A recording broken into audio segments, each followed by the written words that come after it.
আল্লাহ আমার রব, এই রবি আমার সব, দামে দামে তন মনে তারি অনুভব। তোমার দুনিয়াতে আমি যেদিকে তাকাই, অথই নিয়ামতে ডুবে আছি সবাই। পাক পাখালির গানে শুনি তসবি কলো রব, তসবি কলো রব। আল্লাহ আমার রব, এই রবি। আসসালামু আলাইকুম, আলহামদুলিল্লাহ, আসসালাতু ওয়াসসালামু আলা রাসূলিল্লাহ। প্রিয় দর্শক, আপনারা যারা দেশে আছেন প্রবাসে, সবাইকে জানাই অনেক অনেক প্রীতি ও শুভেচ্ছা। শুরু হলো এনটিভি আয়োজিত এবং লাভ হলো নিবেদিত অনুষ্ঠান আপনার জিজ্ঞাসা। আপনাদের সাথে আছি আমি জাইনুল আবেদিন আজাদ, আর আপনাদের মনে জায়গা প্রশ্নের জিজ্ঞাসার জবাব দিচ্ছেন বিশিষ্ট আলেম ডক্টর মোহাম্মদ সাইফুল্লাহ। আসসালামু আলাইকুম ওয়া রাহমাতুল্লাহি ওয়া বারাকাতুহু। প্রিয় দর্শক, চলুন তাহলে জিজ্ঞাসার জগতে। শুরুতে একটি চিঠি পাঠিয়েছেন রসনারা বোয়ালিমারি, ফরিদপুর থেকে। লিখেছেন, কোন নবীর হাতের পরশে শক্ত লোহা নরম হয়ে যেত? অনেকটা প্রশ্ন করেছে না দাদা, মানে এটা কি বলে, ধাঁধার মতো, মানে কুইজ করতেছে না কি না। দাউদ আলাইহিস সালাতু ওয়াস সালাম সম্পর্কে আল্লাহ সুবহানাহু ওয়া তাআলা কোরআনে কারীমে ইরশাদ করেছেন, ওয়া আলান্না লাহুল হাদিদ, আর লোহাকে আমি তার জন্য নরম করে দিয়েছি। তিনি হাতে দিয়ে লোহাকে যেভাবে খুশি সেভাবে এর থেকে এই ব্যবহার্য বিভিন্ন জিনিস তৈরি করতে পারতেন। মানে যেটা মানে টেকনোলজির কাজ, টেকনোলজি তো বিষয়কে ব্যবহার করতেন। উনি হাদিদকে, লোহাকে উনি হাত দিলেই হাত দিয়ে পরিবর্তন করতে পারতেন। বিশেষ বৈশিষ্ট্য, বিশেষ বৈশিষ্ট্য দেওয়া হয়েছিল। এটি মুজিজা ছিল, কোনো সন্দেহ নেই। নবী তো মুজিজা, জানলাম বিষয়টি সম্পর্কে। আরও লিখেছেন, কোন ফেরেশতাকে সকল ফেরেশতার সর্দার বলা হয়? না, এমন কোনো বিষয়ে কোনো নুসুস দ্বারা প্রমাণিত হয়নি। কেউ কেউ জিবরিল আমিন আলাইহিস সালাতু ওয়াস সালাম সম্পর্কে বক্তব্য দিয়ে থাকেন। আর আল্লাহ সুবহানাহু ওয়া তাআলা ফেরেশতাদের যখন সিরিয়াল উল্লেখ করেছেন, তখন জিবরিল আমিনের কথা প্রথমে উল্লেখ করেছেন। ফলে ফেরেশতাদের মধ্যে হতে পারে যে জিবরিল আমিন আলাইহিস সালাতু ওয়াস সালাম এদের মধ্যে মানে প্রথম গ্রেডের, কিন্তু সর্দার বলতে হলে সুস্পষ্ট যেই টেক্সট বা বক্তব্য থাকা দরকার, দলিল থাকা দরকার, সেটা আসেনি।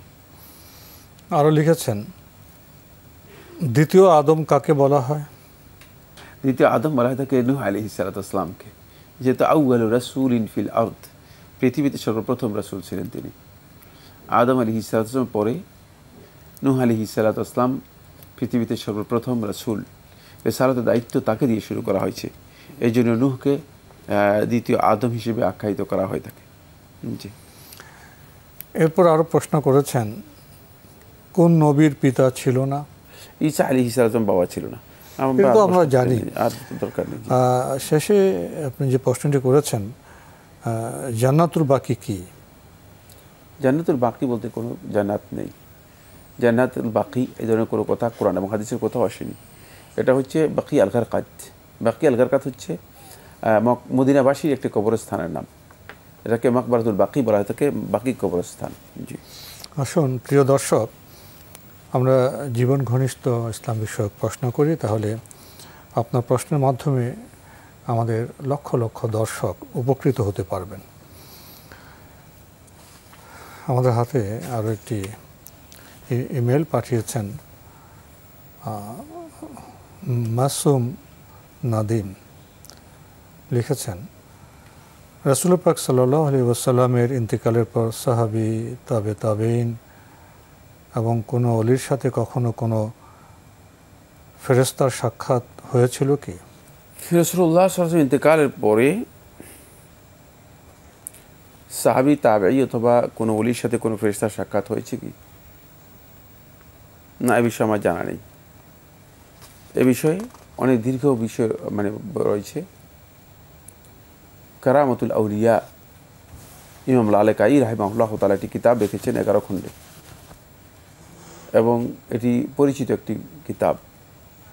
এখানে আল্লাহ রাব্বুল আলামিনের ওলি এবং সাহাবায়ে কেরামদের অনেকের কারামতের বিষয়গুলো তিনি সংকলন করেছেন। সেই সংকলনের মধ্যে যে কথাগুলো এসেছে সেগুলো যদি হয় তাহলে এটা কেবল কারামত হিসেবে সাব্যস্ত হবে।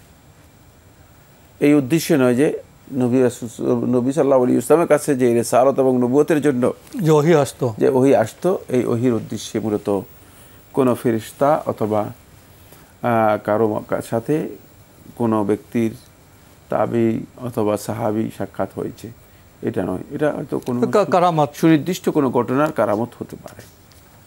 আমি জানি না এই প্রশ্নগুলো আমাদের জীবনযাপনের সাথে কতটা না, একেবারেই মানে ধাঁধার মতো, অথবা এটা আমি মনে করে থাকি যে জীবন ঘনিষ্ঠ প্রশ্ন আসা উচিত। জীবন ঘনিষ্ঠ প্রশ্ন পেলে আমরা সবাই উপকৃত হতে পারবো। প্রিয় দর্শক, আবারও দৃষ্টি আকর্ষণ করছি আপনাদের প্রতি। একটি চিঠি পাঠিয়েছেন আলমগীর হোসেন, খিলগাঁও, ঢাকা থেকে। আপনার প্রথম প্রশ্ন, সুন্নতে তারকিয়াহ কি? ধন্যবাদ আপনাকে। সুন্নতে তারকিয়া নিয়ে আলেমদের মধ্যে দ্বিমত আছে। সুন্নত তারকিয়া হচ্ছে যে সমস্ত আমল রাসূলুল্লাহ সাল্লাল্লাহু আলাইহি ওয়াসাল্লাম তরক করেছেন,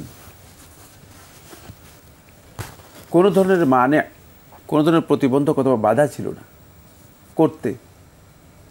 করার স্কোপ ছিল, সুযোগ ছিল, কিন্তু রাসূলুল্লাহ সাল্লাল্লাহু আলাইহি ওয়াসাল্লাম করেন নাই, বরং তরক করেছেন। সেই রাসূল সাল্লাল্লাহু আলাইহি ওয়াসাল্লামের সেই কাজটা তরক করা, বর্জন করা, ছেড়ে দেয়া, এটাও আলেমদের একদল আলেম বলেছে এটি সুন্নাহ। কারণ রাসূল সাল্লাল্লাহু আলাইহি ওয়াসাল্লাম ওই জায়গায় ওইটা ছেড়ে দেওয়াটাই হচ্ছে সুন্নাহ। যেমন রাসূলুল্লাহ সাল্লাল্লাহু আলাইহি ওয়াসাল্লাম ফরজ সালাতের পরে মুনাজাত করেন নাই। ফরজ সালাতের পরে মুনাজাত করার মানে জায়গা ছিল, সুযোগ ছিল, দোয়া কবুলের সময় অন্য হাদিস দ্বারা প্রমাণিত হয়েছে, এবং কোনো ধরনের প্রতিবন্ধক বাধা ছিল না। কেউ রাসূল সাল্লাল্লাহু আলাইহি ওয়াসাল্লাম করলে রাসূল সাল্লাল্লাহু বলতে পারতো না যে মানে আপনি করবেন না, কেন করলেন, এ ধরনের কোনো বাধা ছিল না। তারপর রাসূলুল্লাহ সাল্লাল্লাহু আলাইহি ওয়াসাল্লাম তরক করেছেন। সুতরাং এখানে ওই মুনাজাত তরক করাটাই হচ্ছে সুন্নাহ।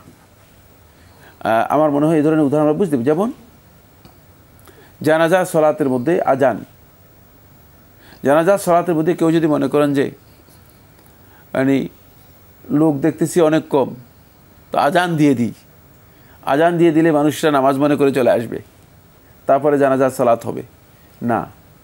নবী সাল্লাল্লাহু আলাইহি ওয়াসাল্লাম এখানে কোনো বাধা ছিল না, এমন কোনো মানে বা এমন কোনো প্রতিবন্ধক বাধা ছিল না যে বাধার কারণে নবী সাল্লাল্লাহু আলাইহি ওয়াসাল্লাম মানে আজানকে নিষেধ করেছেন বা আজানকে বর্জন করেছেন। যেহেতু এই সালাতের সাথে আজানটা আসে না, এই কারণে নবী সাল্লাল্লাহু আলাইহি ওয়াসাল্লাম এখানে আজানের অনুমোদন দেন নেই, তরক করেছেন। সুতরাং জানাজার সালাতে আজান তরক করাটাই হচ্ছে সুন্নাহ আত-তারকিয়া। জি, আরও প্রশ্ন করেছেন, ওয়াজিব আলাল কিফায়া কি?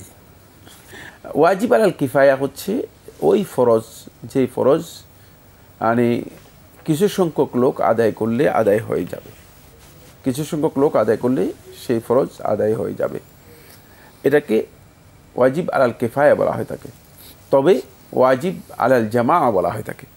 এটা ফরজ কিন্তু সকলের উপর, একটা সুনির্দিষ্ট দল বা গ্রুপ আদায় করলে আদায় হয়ে যাবে, কিন্তু ফরজটা সকলের উপর। এটাকে কালেকটিভ মানে অব্লিগেশন বলা হয়, সামষ্টিক দায়িত্ব। হ্যাঁ, সামষ্টিক দায়িত্ব, সামষ্টিক দায়িত্ব বা সামষ্টিক অপরিহার্যতা। জি, লিখেছেন মুবাহ কি? মুবাহ মানে যেটাকে বৈধ করা হয়েছে, আবাহা ইউবিহু ইবাহাতান ওয়াল বাউ, যেটা অনিষিদ্ধ, প্রশস্ত, মানে যে জিনিসটাতে প্রশস্ততা আছে, মানে অনুমোদন আছে, সেটাকে বলা হয় তাকে মুবাহ। আলমগীর হোসেন ভাই, আপনার চিঠি পড়ছিলাম, আপনি আরও লিখেছেন বিদআতের মূলনীতি কি? ধন্যবাদ এই ভাইকে। এটি অবশ্যই একাডেমিক প্রশ্ন হলেও খুবই গুরুত্বপূর্ণ। সেটি হচ্ছে বিদআত চেনার জন্য কিছু সুনির্দিষ্ট মূলনীতি রয়েছে। এক নম্বর হচ্ছে ইহদাস থাকতে হবে। ইহদাস হচ্ছে বিদআতের মধ্যে নতুন কোনো সৃষ্টি অথবা নতুন কোনো সংযোজন থাকতে হবে। এহদাস দুই প্রকার, একটা হচ্ছে এহদাস ইদাফা আর একটা হচ্ছে এহদাস জিয়াদা। যে একটা এহদাস ইদাফা যেটা আপনি মানে এখানে বৃদ্ধি করে দিলেন, কোনো একটা জিনিস আছে এর মধ্যে আরেকটা জিনিস বৃদ্ধি করলেন, সংযুক্ত করলেন, আপেক্ষিক বেদাত বলা হয় এটাকে, এহদাস জিয়াদা। আরেকটা হচ্ছে এহদাস মানে কুল্লি অথবা তাম্মা, একটা নতুন জিনিস আবিষ্কার করলেন, নতুন জিনিস আবিষ্কার করলেন, মানে এর মধ্যে আরেকটা নতুন জিনিস ঢুকালেন। নতুন জিনিস যেটা, এটাও এহদাস। আর একটা জিনিসের একটা ফরম্যাট আছে, একটা সিস্টেম আছে, একটা তরিকা আছে, কাঠামো আছে, কাঠামোর মধ্যে নতুন জিনিস কী করলেন, যুক্ত করলেন, এটাও এহদাস। তাহলে প্রথম বিষয় হচ্ছে এর মধ্যে কি থাকতে হবে, সংযোজন অথবা মানে নতুন কোনো বিষয় আবিষ্কার থাকতে হবে, নতুন কোনো কিছু থাকতে হবে। দুই নম্বর হচ্ছে এই নতুনত্বটা দুনিয়ার ব্যাপারে অথবা পার্থিব জাগতিক কোনো বিষয় হবে না, সেটা দিনের মানে দিনের মধ্যে হতে হবে, ইবাদতের বিষয় হতে হবে, দিনের মধ্যে হতে হবে এবং দিনের জন্য নয়। দিনের জন্য আর দিনের মধ্যে মধ্যে পার্থক্য রয়েছে। দিনের জন্য হচ্ছে দিন পালন করার জন্য যদি কোনো সহযোগী কোনো বিষয় হয় তাহলে এটি বেদাত হবে না। যেমন আপনি জুমার সালাত আদায় করতে যাচ্ছেন, এখন আপনার যাবেন 10 কিলোমিটার, আপনি রিকশায় গেলেন, তাহলে এটা বেদাত হবে না। সালাত আদায় করতে গেছেন, বেদাত হয়ে যাবে। যেমন হজ করতে যারা যাচ্ছেন, নবী সাল্লাল্লাহু আলাইহি ওয়াসাল্লামের সময় লোকরা ঘোড়া গাদায় করে আসতো। তো এখন একজন এসে জাহেল এসে বলতে পারে যে নবী সাল্লাল্লাহু আলাইহি ওয়াসাল্লাম যেহেতু ঘোড়া গাদায় এসেছেন, হেঁটে এসেছেন, আপনি যে ফ্লাইটে যাচ্ছেন, বিমানে যাচ্ছেন, এটা না। যেই কাজগুলো দিনের সহযোগিতার জন্য হয়ে থাকে, দিনের কাজ পালনের ক্ষেত্রে, ইবাদত পালনের ক্ষেত্রে সহযোগিতা হয়ে থাকে, সেগুলো ফিদ দিনের মধ্যে এটাকে ইনক্লুড করে দিবেন, তাহলে এটা বেদাত হবে। দিনের মধ্যে এটাকে ইনক্লুড করে দিবেন, এটা বেদাত হবে। তাহলে এটা দিনের মধ্যে যদি হয় তাহলে বেদাত হবে। ইবাদত হিসেবে চালু করে দিয়েছেন, তাহলে এই কাজটি বেদাত হবে। এটা হলো দ্বিতীয় মূলনীতি। তৃতীয় নম্বর মূলনীতি হচ্ছে এখানে ইউকসাদু বিহা তাআব্বুদ, ইবাদতের উদ্দেশ্য হতে হবে, ইবাদতের উদ্দেশ্য থাকতে হবে। ইবাদতের উদ্দেশ্য নেই, এটা ফালতু কাজ, তাহলে এটা বেদাত হবে না। কাজের গ্রেড অন্য গ্রেড নেবে, মানে অন্য কি গ্রেড নেবে সেটা ভিন্ন মাসআলা, সেটা ফকিহকে ভিন্নভাবে মূল্যায়ন হবে। কিন্তু ইবাদতের মানে উদ্দেশ্য হতে হবে, উদ্দেশ্য থাকতে হবে ইউকসাদ বিহা তাআব্বুদ। এখানে তাআব্বুদের কি করতে হবে, ইচ্ছা করতে হবে যে আমি এর মাধ্যমে ইবাদত করতেছি, এর মাধ্যমে সওয়াব আছে। মানে এখানে যখনই সওয়াব শব্দ যুক্ত করে দেবেন তখনই দেখবেন যে এটি বেদাত হয়ে যাচ্ছে। আর এমনি আপনি ইচ্ছাকৃতভাবে যেমন কাঠ দিয়ে একটা মগ তৈরি করেছেন, কাঠের মগের মধ্যে আপনি চা পান করেন, একজন এসে আপনি তো বেদাত করতেছেন, কাঠের মগে খাচ্ছেন কেন, নতুন জিনিস, হ্যাঁ নতুন করলেন না, এটা জাহিল ব্যক্তিদের বক্তব্য। এটা তাআব্বুদ এখানে উদ্দেশ্যই নয়, এখানে উদ্দেশ্য তাআব্বুদ নয়, একটু মানে এটাকে ইনোভেশন বলা হয় তাকে, ক্রিয়েটিভিটি আর কি, ক্রিয়েটিভিটি বলা হয় তাকে, যেগুলো সৃজনশীলতা তৈরি করা হয়েছে। এটা কত নম্বর মূলনীতি বলেছি? 3 নম্বর মূলনীতি। চতুর্থ মূলনীতি হচ্ছে আত-তরিকাতুল্লাতী তুদাহি শারঈয়্যাহ, এটি মানে শরীয়তের বিধানের মতো বিধান হিসেবে নিলেই, যেটাকে বিধান হিসেবে গ্রহণ করবে। হঠাৎ করে এক জায়গায় গেছেন, এটা বিধান নয়, কিন্তু সেখানে আপনি একটা কাজ করেছেন মানে যেটা ইসলামী শরীয়তের বিধান হিসেবে চালু করেন নেই, বিধান হিসেবে চালু করেন নেই। যেমন আপনি বাড়িতে গেছেন, লোকেরা আসছে, বলে যে আপনি বিদেশ থেকে আসছেন, ভাই অনেক টাকা পয়সা, একটু একটা খাবার দেন আমাদেরকে, ঠিক আছে? তো বললেন ঠিক আছে, আগামী সপ্তাহে তোমাদের জন্য খাবারের আয়োজন করলাম। এটা বেদাত হবে না, এটা বেদাত হবে না। এরপরে লাস্ট পয়েন্ট যেটি, সেটা হলো অবশ্যই আল্লা তাকুনা ফিল আদাত, আদাতের বিষয় হতে পারবে না। আদাত হচ্ছে কাস্টমস বা প্রচলন, মানে একটা প্রচলনের একটা বিষয় রয়েছে, যে এই প্রচলনটা শরীয়তে গ্রাহ্য করেছে। প্রচলনের বিভিন্ন মাসালা রয়েছে, এটাও অনেক দীর্ঘ আলোচ্য বিষয়। প্রচলন যেটা শরীয়ত গ্রাহ্য করেছে, যে প্রচলনের মধ্যে শরীয়তের কোনো ধরনের লঙ্ঘন নেই, শরীয়তের কোনো লঙ্ঘন নেই, সেই প্রচলন হিসেবে যদি কোনো ব্যক্তি করে থাকে তাহলে এটা বিদআত হবে না, এটা বিদআত হবে না। যেমন আমাদের সমাজে দেখা যায় যে অনেক সময় কোনো ব্যক্তিকে যখন খাতনা করা হয়ে থাকে তখন দেখা যায় যে সেখানে একটা খাবারের লোকদেরকে আয়োজন করে। এটা একেবারেই মানে আদাত বা পরিচিত একটি বিষয়, ইবাদতের বিষয় হিসেবে প্রচলন আছে, যে আত্মীয় স্বজনদের মানে একসাথ হয়, এই ধরনের বিষয় রয়েছে।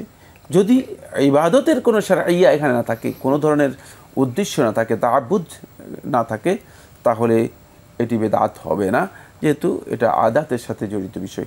এ ধরনের আদাতের সাথে জড়িত অনেক আনুষ্ঠানিকতা যেগুলোকে আসলে আমরা অনেকে বেদাত হিসেবে কমনলি একেবারেই সমূলে মানে শেষ করার জন্য বলে যাচ্ছি, কিন্তু সেগুলো বেদাত হবে না। এই মূলনীতিগুলো বেদাত সম্পর্কে জানার জন্য অপরিহার্য।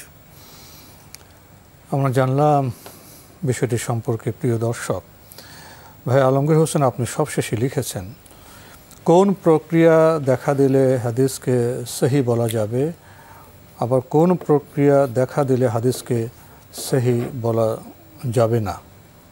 এটা আপনার প্রশ্ন নয়। জি, হাদিসকে সহি বলা সহি না বলা এটা হচ্ছে হাদিসের ওই মুতাখাসসিস যে ব্যক্তি রয়েছেন তিনিই জানবেন, কারণ এটা জ্ঞানের সর্বোচ্চ পরিচয়ের বিষয়।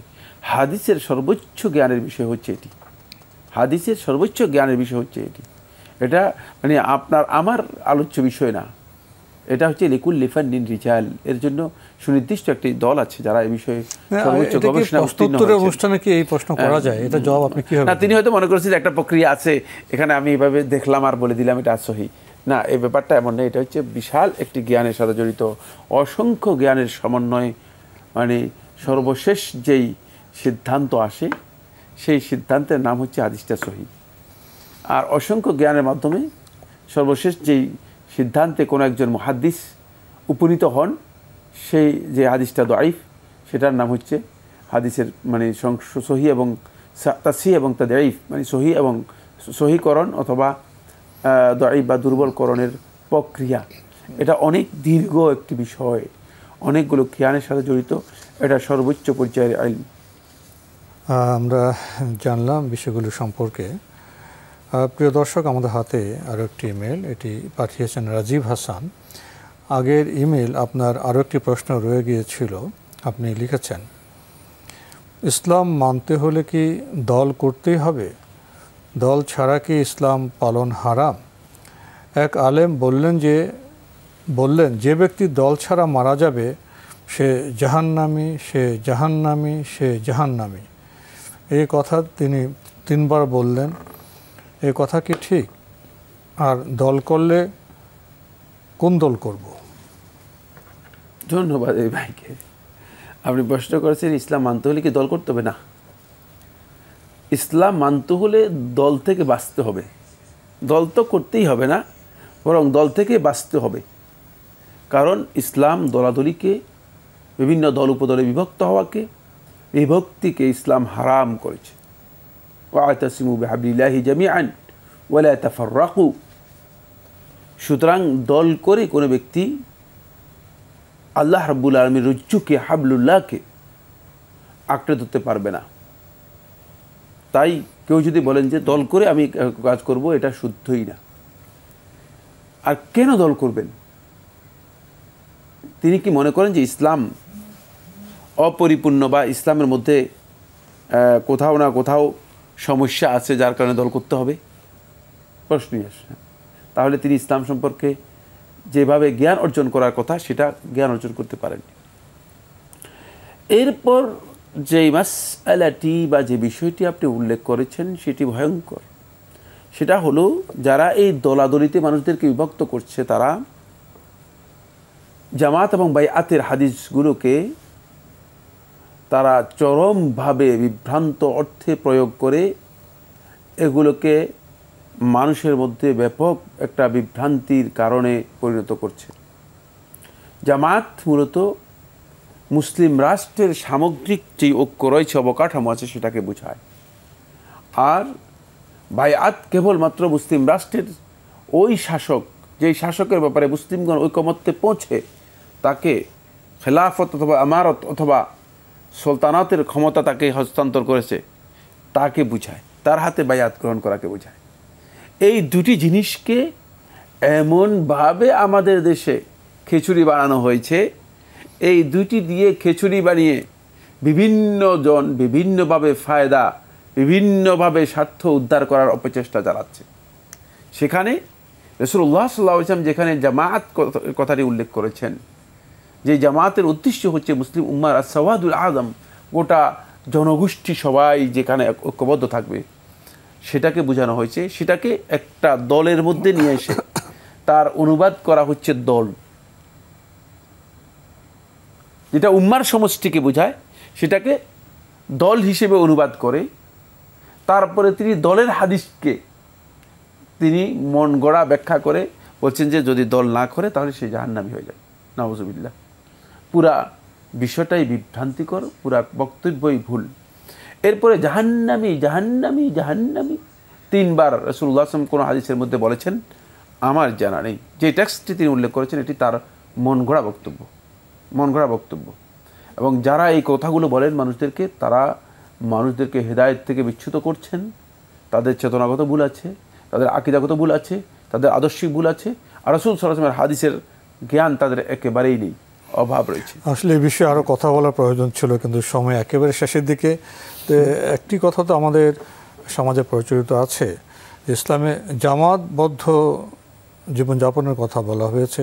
এই রূপটা কেমন হবে যদি সংক্ষেপে বলতেন?